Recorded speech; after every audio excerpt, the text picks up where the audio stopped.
नमस्कार। आज हम पेपर 1B का प्रश्न नंबर 23 क्वेश्चन नंबर 23 ये पढ़ेंगे। ये है विटामिन, इंग्लिश में विटामिन भी बोलते हैं, ये विटामिन्स भी बोलते हैं। तो इसकी जरूरत हमें क्यों है?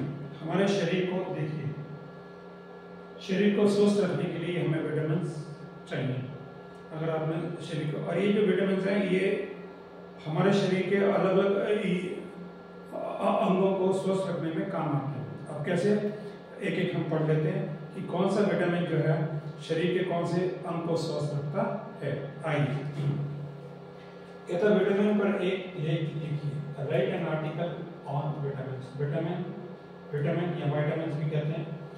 कहते हैं प्रारंभ में लोगों को विश्वास था कि प्राणी के जीव को सुखमय एवं शरीर को स्वस्थ बनाए रखने के लिए केवल प्रोटीन, कार्बोज, वसा, जल तथा खनिज लवणों की ही आवश्यकता होती है। परंतु 1881 में इस बात की सत्यता को जांचने के लिए चूहों पर एक परीक्षण किया गया। इस परीक्षण में पाया गया कि चूहे को केवल उपयुक्त 5 तत्वों पर ही जीवित नहीं रखा जा सकता।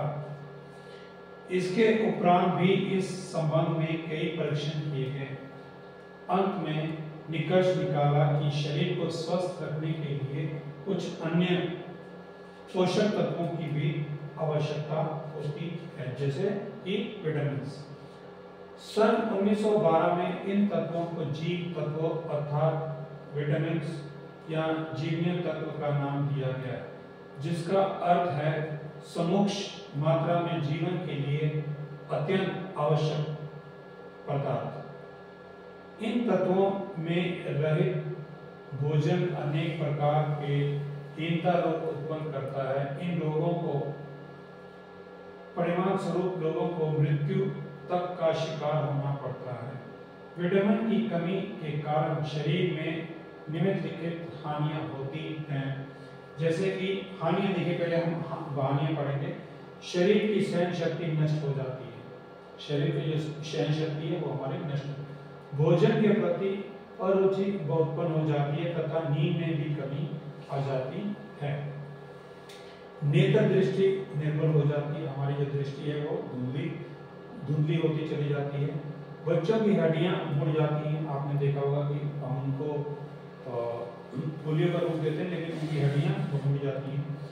शरीर में रोग के कीटाणुओं से लड़ने की शक्ति लगभग नष्ट हो जाती है तथा अधिक रोग उत्पन्न होने लगते हैं। मनुष्य का स्वास्थ्य गिर जाता है।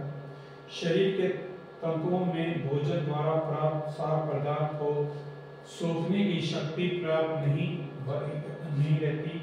दांतों में पारिया हो जाता है तथा मसूड़े रोगी हो जाते हैं। तो इन सब में जो है ये 8 जो हमारे विटामिन हैं, ये हानि होती अगर हमारे शरीर को पर्याप्त विटामिन ना मिले। तो ये विटामिन कौन सा विटामिन कौन से शरीर के अंग को सहायक देता है या उसकी रक्षा करता है, एक करके पढ़ते हैं। कहते साधारणतः प्रत्येक भोजन पदार्थ में कुछ न कुछ अंश विटामिन का होता है, परंतु कुछ पदार्थों में ये अधिकता से पाए जाते हैं। इसलिए सदैव ऐसे भोजन पदार्थ का सेवन करना चाहिए जिनमें ये तत्व काफी मात्रा में हों। और विटामिन बी तथा सी गर्मी पकाकर बहुत अंश में नष्ट हो जाते हैं।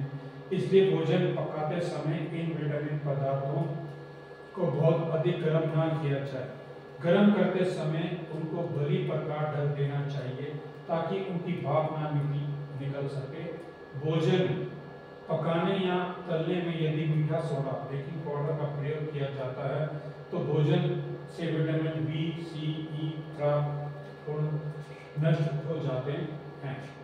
इसका मतलब है यदि हम बेकिंग सोडा का इस्तेमाल करते हैं तो जो भी भोजन में बी, सी, ई जो विटामिन होते हैं वो नष्ट हो जाते हैं। अभी तक 6 प्रकार के विटामिनों की खोज की जा सकी है, परंतु ये निश्चित कारण संभव नहीं हो पाया है कि किस भोजन पदार्थ में उनकी पृथक कितनी मात्रा होती है।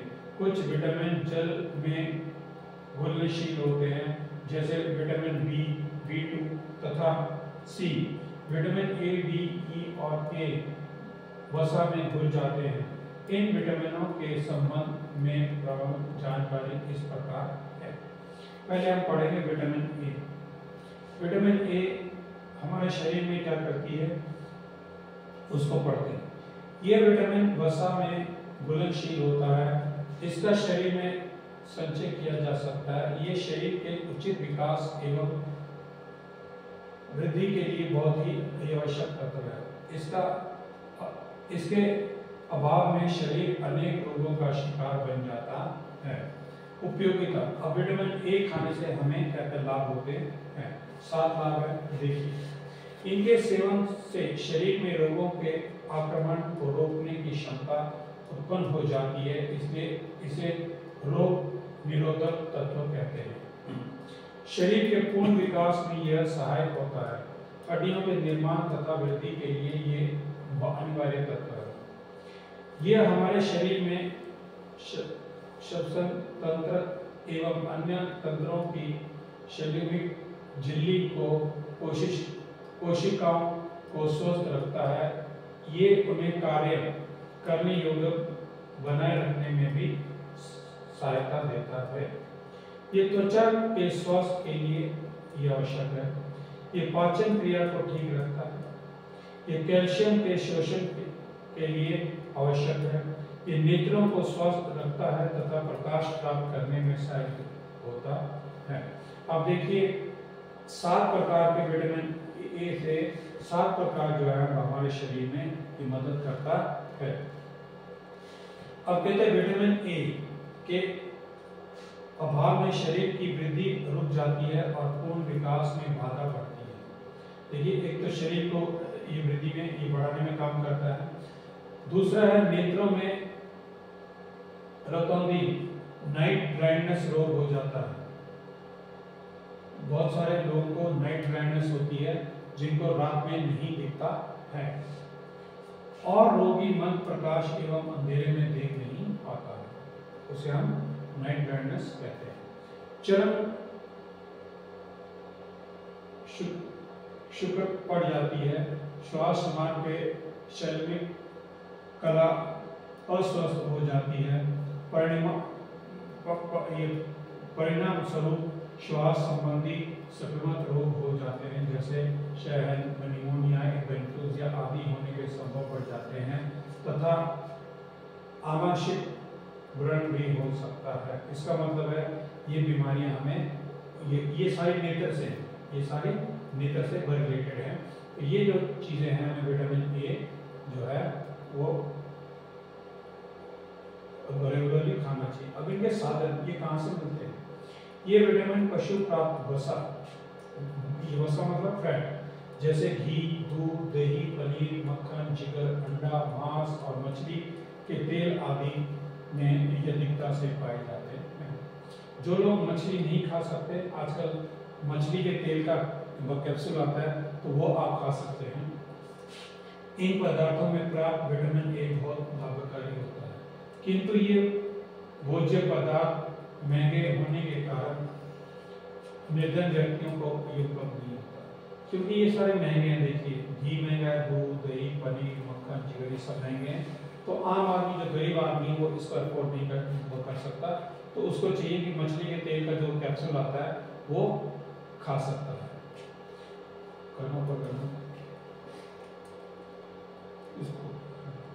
अब ये हरी तथा पीली सब्जी जैसे गाजर है, टमाटर है, सलाद है, गोभी है, लहसुन है तथा अन्य हरी पत्ती वाले शाखाओं में केला है, आम है, पपीता है आदि फलों में कैरोटीन नामक तत्व होता है जो शरीर में विटामिन ए में बदल जाता है।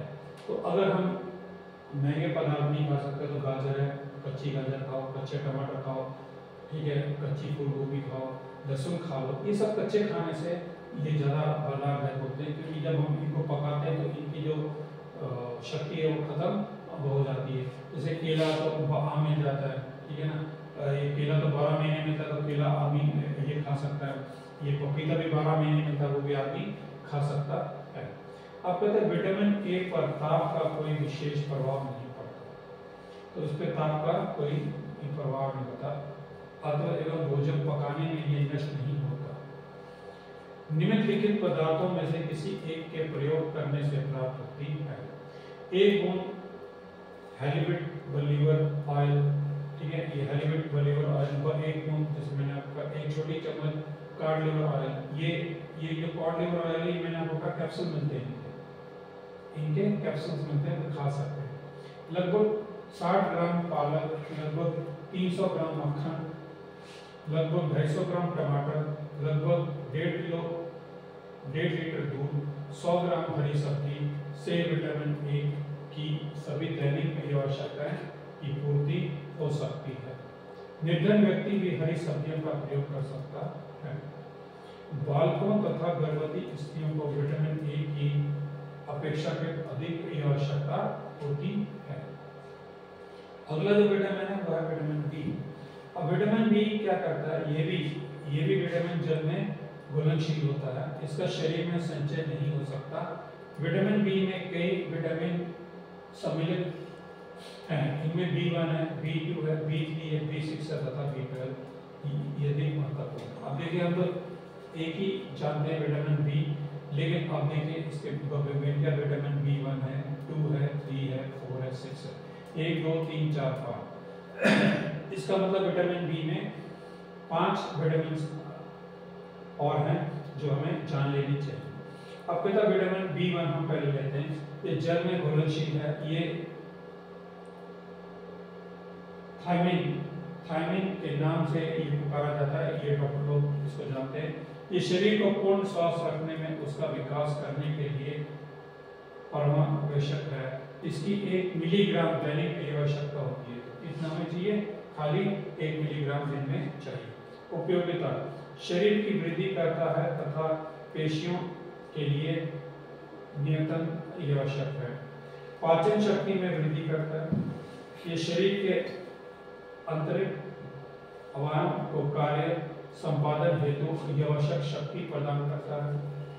ये शिवित सार और वसा युक्त पदार्थों के पूर्ण पाचन, शोषण एवं ज्वलन का कार्य करता है।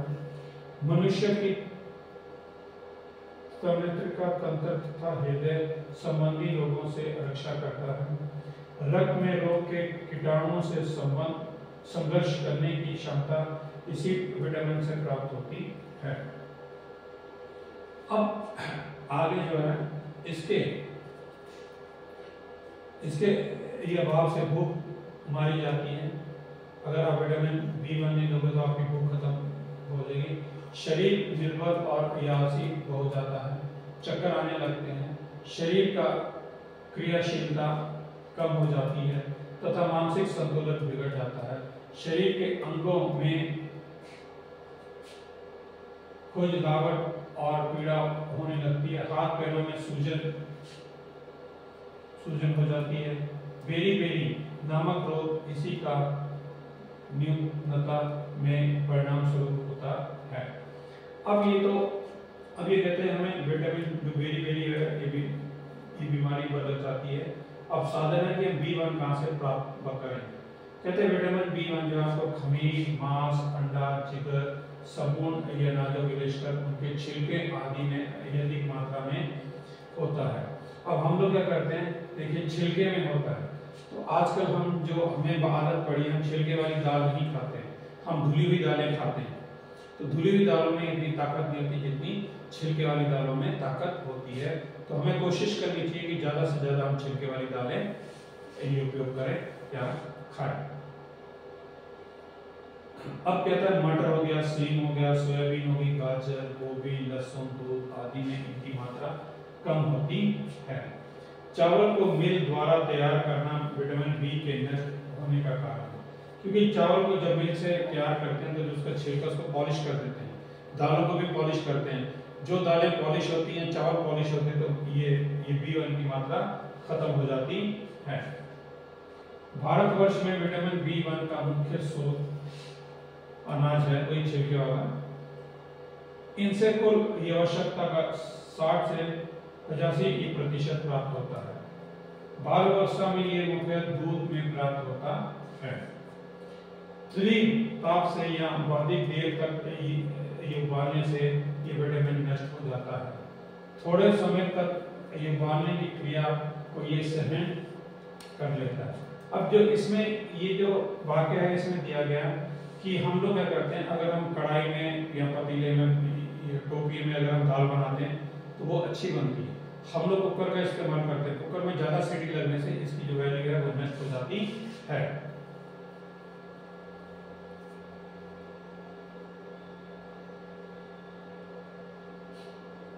ठीक है, अब ये आ गया दैनिक आवश्यकता में कितनी है। कहते हैं विटामिन बी की दैनिक न्यूनतम आवश्यकता लगभग 1 मिलीग्राम होती है, तो दिन में हमें सिर्फ इसकी 1 मिलीग्राम मात्रा ही चाहिए। इससे कम विटामिन की मात्रा मिलने पर हीनता के लक्षण प्रकट होने लगते हैं। भ्रूणगत अवस्था में इसकी आवश्यकता अधिक होती है। गर्भवती तथा दात्री स्त्रियों के लिए प्रतिदिन 4 से 5 मिलीग्राम की आवश्यकता होती है। बालकों को लगभग 6 से 10 मिलीग्राम तक दैनिक आवश्यकता होती है। ये था विटामिन B1 के लिए। अब हम चलते हैं विटामिन B2 के बारे में नॉलेज प्राप्त कर लेते हैं। ये रिबोफ्लेविन के नाम से पुकारा जाता है। ये पीले रंग का दानेदार ये पदार्थ है तथा जल में घुलनशील होता है। उपयोगिता: मनुष्य की युवावस्था की रक्षा के लिए ये विटामिन नितांत आवश्यक है। इसके अभाव में मनुष्य दुर्बल तथा वृद्ध जैसा दिखने लगता है। यौवन का विकास रुक जाता है। व्यक्ति अनेक चर्म व नेत्र रोगों का शिकार हो जाता है।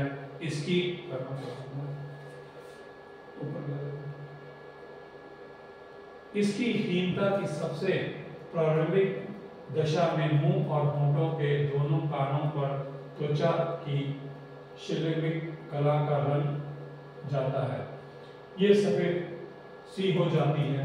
अधिक हीनता होने पर जिहाँ की शिलेमिक कला नष्ट हो जाती है, उसमें गहरी दरारें सी पड़ जाती हैं। होंठों का रंग गहरा लाल हो जाता है तथा बाल झड़ जाते हैं। आंखें लाल हो जाती हैं एवं उनमें जलन होती है। कभी कभी सुषुम्ना एवं तांत्रिक की अन्य नाड़ियां भी हीनता के दोषों से प्रभावित हो जाती हैं और तब उनके अनुसार अन्य लक्षण प्रकट होते हैं। शरीर की स्फूर्ति जाती रहती है, वो बुढ़ापा जल्दी आ सकता है। तो इसका मतलब अगर हम विटामिन B2 नहीं लेंगे तो बुढ़ापा जल्दी आएगा और जो है आपका शरीर स्फूर्ति, आपके शरीर में स्फूर्ति नहीं रहेगी। ताप का इस पर कोई विशेष हानिकारक प्रभाव नहीं पड़ता। अब ये साधन हम कहाँ से प्राप्त ये कर सकते हैं? देखिए, ये विटामिन दूध, पनीर, खमीर, हरी तरकारियों, चना, उड़द, मूंग, अंडे की सफेदी, मांस, मछली व जिगर में पाया जाता है। ये कुछ मात्रा में अनाज, हरी पत्तियों की सब्जियों व दालों में भी होता है। अब इसकी आवश्यकता हमें कितनी चाहिए? कहता रिबोफ्लेविन की दैनिक आवश्यकता 1 से 2 मिलीग्राम होती है, परंतु इस विटामिन की दैनिक आवश्यकता व्यक्ति की अवस्था, लिंग भेद, शारीरिक श्रम तथा भोजन पर निर्भर करती है। जवर की दशा, ताप की दशा में तथा गर्भावस्था में इसकी दैनिक आवश्यकता बढ़ जाती है। बालकों को 7 से 12 मिलीग्राम प्रतिदिन चाहिए। तो इसमें जो है बालकों को 7 से 12 मिलीग्राम चाहिए और जो नॉर्मल आदमी उन्हें 1 से 2 मिलीग्राम ही चाहिए। अब अगला जो विटामिन है वो है विटामिन B3। अब ये B3 क्या है? ये विटामिन नियासिन या निकोटीन एसिड के नाम से पुकारा जाता है। अब इसकी उपयोगिता क्या है, ये क्यों चाहिए हमें हमारे शरीर के लिए? देखिए, नाड़ी संस्थान को पूर्ण स्वस्थ रखने में, क्रियाशील बनाए रखने के लिए, शक्ति प्रदान करने की इसकी कार्य है। तो इसका मतलब है नाड़ियों को संपूर्ण स्वस्थ रखने के लिए काम आता है। शरीर के तापमान में संतुलन रखता है, जो हमारे शरीर का टेम्परेचर है उसको संतुलित रखता है। ये त्वचा को स्वस्थ एवं रोग मुक्त रखता है, तो ये त्वचा के लिए बहुत ही जरूरी है। ये आंतों को भी निरोग व सशक्त रखता है। तो आंतें जो हमारी पेड़ की आंतें हैं उनको ये शक्ति प्रयोग करता है, रक्त प्रवाह को ठीक रखता है, ठीक है ना, जो हमारा ब्लड सर्कुलेशन है उसको भी ये ठीक रखता है। यह विटामिन की कमी के कारण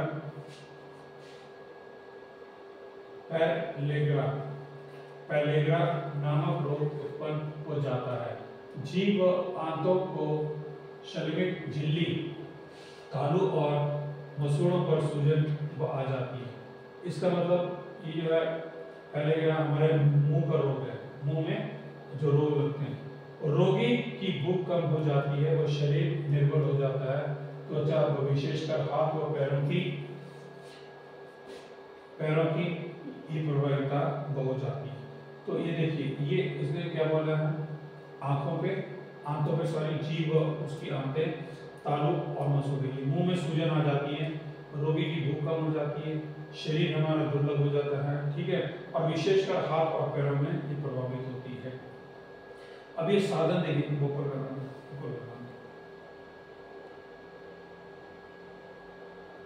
अब ये साधन है कि ये हमें कहां से मिले। अब विटामिन हम खमीर, छिलके से या अनाज, मूंगफली, दालें, अंडे, मांस और जिगर में अधिक मात्रा में मिलता है, परंतु मैदा, पॉलिश किया हुआ चावल, फल, हरी तरकारियां तथा दूध में अपेक्षाकृत बहुत कम मात्रा में ये उपलब्ध होता है। तो ये जो आजकल पॉलिश चावल आते हैं, हम लोग चमकीले चावल देखते हैं, पीले चावल या नहीं देखते, बॉइल्ड चावल नहीं देखते, तो उनमें और दालों में खाने से फिर कोई फायदा नहीं है। अब दैनिक की आवश्यकता कितनी है, देखिए ये कहता है 15 मिलीग्राम चाहिए, वो जो है 15 मिलीग्राम चाहिए, लेकिन बालकों के लिए 8 से 15 मिलीग्राम की आवश्यक होनी चाहिए। अब आगे है विटामिन B6, क्या है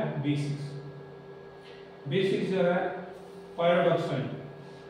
विटामिन B6 जल में, ये जितने विटामिन हैं ये घुलनशील है। ये विटामिन स्नायु एवं मांसपेशियों, तंतुओं के स्वास्थ्य के लिए आवश्यक है। इसकी न्यूनता के परिणाम थायमिन नियमित की न्यूनता के परिणामों में समान ही होते हैं। इसकी कमी के कारण ऐंठन कॉन्वल्शंस होती है, वो गर्भावस्था में प्राय निचली बहती है। ऐंठन हमारे शरीर में काफी ऐंठन हो जाती है, तो उसके B6 की कमी से है। ये हमें कहाँ मिलेगा, ये हमें गेहूं और चावल की ऊपरी परत तथा अन्य अनाज एवं दाल, मटर, मूंगफली, खमीर और सब्जियों में पाया जाता है, यानी कि छिलके में। परंतु अनाजों की पॉलिश की प्रक्रिया तथा सब्जियों की कैनिंग की प्रक्रिया में ये नष्ट हो जाते हैं। तो जब हम पॉलिश चावल या दालें खाते हैं तो उनमें ये विटामिन 6 जो है वो खत्म हो जाता है। तो अब ये कहता है कि दैनिक आवश्यकता कितनी है। विटामिन जो B6 है, इसकी दैनिक हमें 2 से 3 मिलीग्राम रोज चाहिए। अब ये बहुत इंपॉर्टेंट है, ये जो विटामिन B12 है ये बहुत ही इंपॉर्टेंट है। इसको पायरोडॉक्सिन कहते हैं। ये लाल विटामिन, रेड विटामिन के नाम से भी जाना जाता है। ये लाल दानेदार ये पदार्थ होता है। अब उपयोगिता क्या है इसकी, देखिए ये कहते हैं लाल रक्त कोशिकाओं के उत्पन्न में B12 का महत्वपूर्ण स्थान है। इस विटामिन की न्यूनता के फलस्वरूप रक्तहीनता, ठीक है, यह है पर्निकस एनीमिया, संज्ञाशीलता, भुजाओं में कड़ापन तथा आंशिक पक्षाघात में भी होता है। रक्तहीनता के उपचार में B12 अत्यधिक लाभदायक सिद्ध होता है। अत्यधिक रक्तहीनता वाले रोग का ये विटामिन इंजेक्शन के द्वारा दिया जाता है। तो ये बहुत जरूरी है। तो इससे क्या होता है कि हमारा जो है मांसपेशियां काम नहीं करती और सुन्न होने लगते हैं। हाथ और पैर हमारे कभी कभी ऐसा लगता है कि सुन्न हो जाते हैं, वो ठीक से काम नहीं करते। तो अब ये साधन है, कहाँ से हमें प्राप्त होंगे। दूध आप लीजिए, पनीर खाइए, अंडा, मछली, जिगर आदि, इसका प्राप्ति के मुख्य। तो हमने एक चीज देखा, जो शाकाहारी है उनमें दूध और पनीर तो कॉमन चीज है। ये दूध और पनीर भी हमें कच्चा खाना चाहिए। हम लोग क्या करते हैं, पनीर लाकर उसको तल देते हैं, ठीक है, फ्राई करके खाते हैं, तो उसकी जो विटामिन है उसकी जो ताकत है वो खत्म हो जाती है। पनीर हमें कच्चा ही खाना चाहिए। हाँ, इसमें नमक या काली मिर्च आप लगा के स्वाद के लिए या नींबू छिड़क के खा सकते हैं। ये उनके लिए है, शाकाहारी है उनके लिए। अब इसकी दैनिक आवश्यकता कितनी है? 1 से 1.5 मिलीग्राम विटामिन बी12 की आवश्यकता होती है। तो इसके आगे हम पढ़ते हैं विटामिन सी। विटामिन सी शरीर के लिए बहुत ही जरूरी है। इससे क्या है कि आपको खांसी जुकाम नहीं होता। जिन व्यक्तियों को, लोगों को बार बार खांसी होती है या छींकें आती हैं या जुकाम होता है, उनके लिए विटामिन सी बहुत ही जरूरी है। इसका मतलब डॉक्टर भी आपको देखा होगा विटामिन सी की गोली देते हैं साथ में, क्योंकि आपके शरीर में जो नेचुरल विटामिन सी की कमी होती है। तब चलिए आगे पढ़ते हैं। ये एक सफेद दानेदार ये पदार्थ है तथा जल में घुलनशील है। ये तीव्र ताप से या ये उबालने से नष्ट हो जाता है। इसे शरीर में